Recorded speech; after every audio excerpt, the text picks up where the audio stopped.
Welcome back to Burned Bridges Club. If a story has ever made you believe that the quiet people are the ones worth watching, stay with me for this one, because the man two clerks decided wasn't worth their effort was the same man who owned the floor they refused to give him. It was raining when Adrian Vance came through the brass doors of the Hartwell on Drayton, the kind of thin October rain that doesn't fall so much as hang in the air and soak you slowly. His daughter Lila was asleep against his shoulder, 5 years old and dead to the world, one shoe half off, her cheek pressed flat to the worn collar of his coat. In his free hand, he carried a small glass jar with a brass lid, and inside the jar were 41 folded paper stars, every one of them creased by hands smaller than his. He walked the way you walk with a sleeping child, when waking her is the one outcome you will not permit.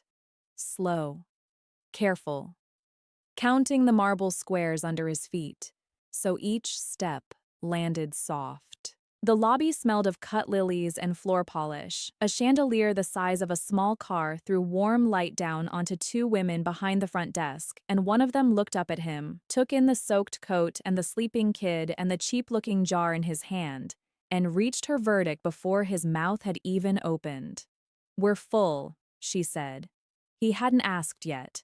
What those two women did not know, could not have known, was that the man dripping rainwater onto their lobby floor had signed the invoice for that chandelier himself. He had chosen the lilies they replaced every Monday. He owned the building, the block it sat on, and 8 more like it. And by the time the sun came up, both of them would be sending texts they would regret for a very long time. Before I tell you what happened next, do me a favor. Drop a comment and tell me where you're watching from and what time it is for you right now. I read them, all of them. Now let's go back to that desk. My name is Adrian Vance. I'm 42. I run a company called the Hartwell Collection, 9 hotels scattered across the South, and I started the whole thing 14 years ago with one tired property in Savannah and a loan I had no business qualifying for. I don't run the day-to-day. I have people for that. Good ones mostly, general managers and regional directors who handle what needs handling so I don't have to. But a few times a year, I do something my board has never loved. I show up at one of my own hotels with no warning, dressed exactly the way I'm dressed tonight, and I let the place treat me like nobody. It isn't a trap. I'm not trying to catch anyone. I learned a long time ago that you find out what a hotel actually is by being a guest who appears to need nothing from it. The reports that cross my desk are clean. People are different when they think no one important is watching. I was a widower. Lila's mother Marin died 5 years ago. Tomorrow was the day. We have a thing we do, Marin and Lila and me, except now it's just the two of us doing it for the three of us. When Marin was sick and the chemo had her in bed for days at a stretch, she taught Lila how to fold paper stars, tiny ones, the kind you make from a thin strip of paper and pinch at the end so they puff out. She called them wishing stars. Every year on her birthday, we add 1 star for every month she's been gone, and we read the old ones, and Lila picks which window they sit in. That jar in my hand had been on my lap the entire flight. I'd carried it like it was made of something that could break, because in every way that mattered, it was. So when I walked up to that desk, I wasn't an owner. I was a man who'd been traveling since 5 that morning, with a kid who needed a bed and not another vinyl airport chair. The first woman wore a charcoal blazer with a name tag that read Tessa. Her hair was pulled back so tight it looked like it hurt. The second one stood a half step behind her, name tag reading Whitney, a coffee in one hand, watching me the way you watch weather you've already decided is going to ruin your evening. "Good evening," I said, quiet, because Lila was still under. "I have a reservation. Vance. Just one night." Tessa didn't touch the keyboard. "Sir, I'm not showing anything, and we're completely full. There's a wedding block that took the last of our rooms." "It might be under the corporate account," I said. "Could you check again?" "It would have come through the main office." That got me one tap. One. Then she looked back up with the small, tired patience people use on a problem they have decided isn't theirs. There's nothing here, she said. I'd hate for you to keep waiting around. There's a place over on Bay Street, a few blocks down. You'd probably have better luck. A few blocks down. In the rain. With a sleeping 5-year-old and a jar of paper stars. I shifted Lila's weight to my other arm. She made a small sound and went still again. I have never been a man who raises his voice, and I wasn't about to start in a lobby with my daughter asleep on me, but I'll tell you what I was thinking, because it's the thing I always come back to. You can learn more about a person in 10 seconds of watching them deal with someone who can do nothing for them than you can in a year of watching them deal with someone who can. Right then, to Tessa and to Whitney, I was a wet coat and an inconvenience. Could I have a word with whoever's running the floor tonight? I asked. He's tied up with the wedding upstairs, Tessa said. I really can't pull him away to look up a room that isn't there. Whitney finally spoke, and somehow she made it worse by trying to sound helpful. This time of year, walk-ins are tough. Best to call ahead. Live and learn, right? There were other people in that lobby. A couple by the elevators pretending to study their phones. A bellman near the luggage cart who had gone very still, maybe 8 or 9 people total, close enough to hear, far enough to do nothing. Nobody said a word. Unkindness travels through a room like that, quiet, between people who never quite admit to passing it. I want you to remember the bellman by the luggage cart, because in about 90 seconds, he's going to change this entire night. And the people who want to know how should make sure they've hit subscribe right now, because what he does next is the reason I'm telling you any of this. His name was Elias. He was somewhere north of 60, with gray hair cut close and a face that had clearly spent a lot of years being patient with people. He wore the deep green vest of the overnight staff, and he'd been restacking a cart of bags when he caught the shape of the thing happening at the desk.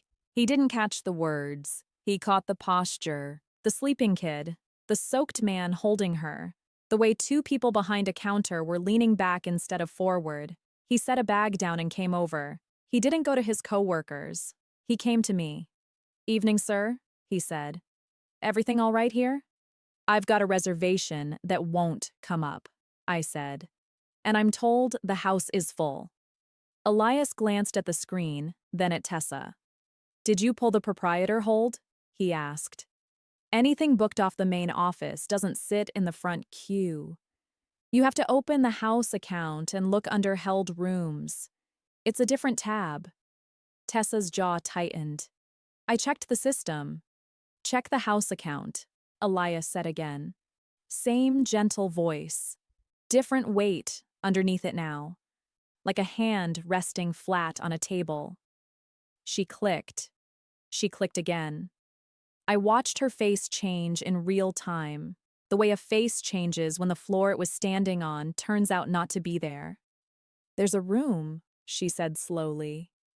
"Under a held reservation. Vance, 7th floor. Figured there might be," Elias said, and then he did the thing I think about more than anything else from that night. He looked at me. Not at the problem.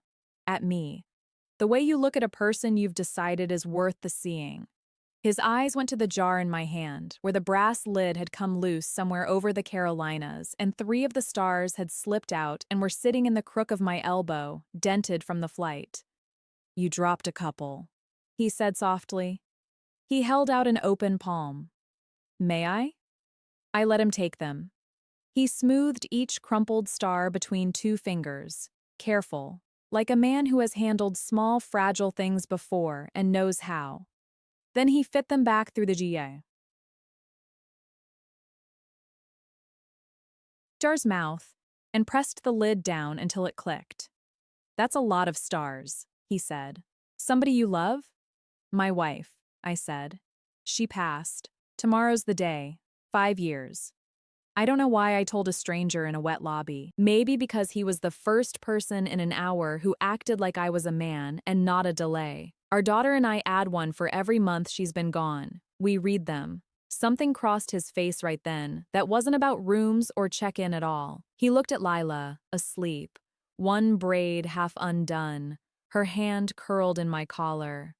"My wife's been gone 11 years, he said. I raised my boy on these night shifts. I know exactly the kind of tired you're carrying right now. He nodded towards the cafe off the lobby, dark, chairs up on the tables. Let me get that lid sealed proper and find this little one a warm milk and somewhere soft to sit while we sort your key. No child should have to stand in a lobby this long. He said that last part loud enough that Tessa and Whitney both heard every syllable. I had carried that jar across 2 states and felt nothing but the weight of it. Right then, in the middle of a lobby in my own building, watching a man I'd never met press a lid down so the wishing stars wouldn't spill, I felt something come loose in my chest that I hadn't felt in a long while. Somebody had seen us. Not the reservation. Not the wet coat. Us. I checked in. The room was exactly where it had always been. A suite on the 7th floor, held weeks earlier through my own office, the kind of booking that should never have taken an hour and a stranger to find. But before I went up, I asked Elias one quiet question. Could you get the general manager down here? Not to make a scene, just to talk. He didn't ask why. He just went. The general manager was a man named Reuben Maddox, 4 years with my company, and he came around the corner already apologizing for a thing he didn't yet understand. He'd met me twice, both times at regional meetings, both times when I was in a suit and a name was attached to my face. It took him 3 full seconds standing in front of a soaked man holding a sleeping child to place me. When he did, the color went out of him. Mr. Vance. His voice dropped. I didn't know you were anywhere near the city. Whatever happened, I'll fix it. I'm so sorry. Walk with me a second, I said. We stepped toward the quiet end of the desk. I kept my voice low and even because I meant every word of it, and you don't need volume for that. I'm not here as your boss right now. I'm here as a guest who got treated like a problem tonight for no reason except how I looked walking in. I asked twice. I was told to go find a motel. My daughter stood in your lobby for the better part of an hour. Sir, I read the guest feedback myself, Reuben. All of it. I've seen these 2 names before. More than once. A couple they sat at the worst table in the restaurant and forgot.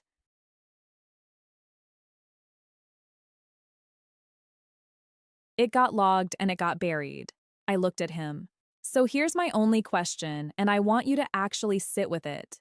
What kind of house are we running if the man who hauls the luggage understands what hospitality is, and the 2 people we put at the front door don't? Reuben Maddox was quiet for a long moment. Then he nodded, and I watched a decision settle over him. He didn't wait a week. He didn't write a memo. He walked back to that desk while I stood there holding my daughter, and he relieved Tessa and Whitney of their posts that night. He asked for their key cards. He told them, plainly and without heat, that the front desk was no longer theirs and that termination would follow per company policy, and that the pattern in their files was the reason this was happening now and not after another warning. The lobby watched it happen. The couple by the elevator, the bellman near the cart, everyone who'd stood there an hour earlier and said nothing. I didn't enjoy it. I want to be honest about that. There's a version of this story where the owner feels a hot little spark of triumph watching the people who were cruel to him get walked out the door, and that wasn't the version I was living. They were 2 people who'd forgotten that the tired stranger in front of them was a person. I've forgotten that myself on bad days. The difference is that nobody had ever made them feel a consequence for it, and a hotel that never makes anyone feel a consequence for it stops being a hotel and starts being a building with beds. Tessa stopped at the door. She looked back at me, and you could see her doing the math. The wet coat, the jar, the word Vance on the screen, the manager who'd appeared in minutes. You could have just told us who you were, she said. I shouldn't have to, I said. That was the only thing I said to her. It was enough. 6 months later, Elias Romano had a job that didn't exist the night he sealed a jar of paper stars in my lobby. I'd gone looking for him 2 mornings after, before I flew home, and found him in a back break room eating a sandwich on a 15-minute clock. He stood up fast and started smoothing his vest, the way good people do when their kindness gets noticed out loud. Like they've been caught at something. Sit, please, I told him. I came to thank you properly, and to ask you something.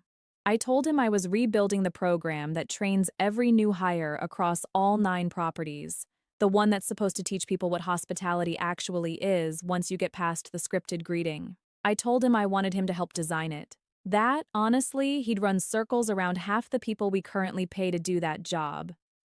He laughed, not unkindly, at himself. I carry bags, Mr. Vance. I'm no trainer. 2 nights ago, a soaked stranger came through that door with a girl who couldn't keep her eyes open and a jar that was coming apart in his hands, I said. You sorted out every part of that before anyone asked you to, in about the time it takes most people to lose patience, with 2 staff on the clock standing right next to you who managed to notice none of it. That instinct isn't something you can train into a person who doesn't already carry it. You carry it.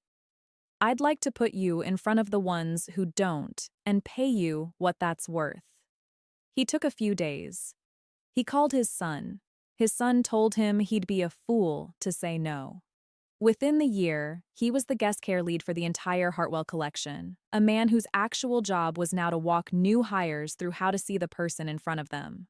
On the wall of his small office, he keeps a framed photo, not an award, not a hotel. A glass jar with a brass lid full of paper stars on a windowsill catching morning light. I sent it to him the week after Marin's birthday, with a card. The card said, "You saw us when looking away would have been the easy thing. That's the only skill that matters. Thank you for having it." Lila doesn't remember much of that night. She was asleep for most of it, and kids hold on to warmth and let the details go. But ask her about it, and she'll tell you there was a nice man with gray hair who fixed mommy's stars so they wouldn't fall out, and who smiled at her while she lay there doing her best impression of a girl still fast asleep. She wasn't as asleep as I thought. Children rarely are. Years from now, when she's old enough to really understand the kind of man her father tries to be, the quiet, unannounced way I move through my own company because I trust what I see more than what gets reported, she might ask me why that one wet Tuesday stuck with me out of 1,000 nights of travel. And I'll tell her the truth. It stuck because it reminded me of something I already knew and keep needing to relearn. That kindness almost never announces itself. It shows up small. A pressed, flat paper star. A lid clicked shut, a warm milk for a kid who shouldn't be standing in a lobby at 10 at night. And the people who hand it over expecting nothing back are, more often than not, the people in the room who most deserve to be seen. So here's what I'll leave you with. Most of us, at some point, walk through a door tired and soaked and carrying something we can barely hold. And we find out fast who looks at us and who looks past us.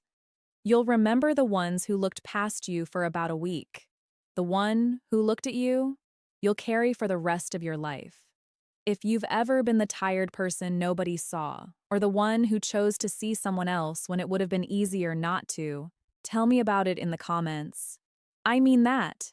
And if stories like this one are the kind you want more of, subscribe and stay with me. Because there's another one coming, and I'd hate for you to miss it.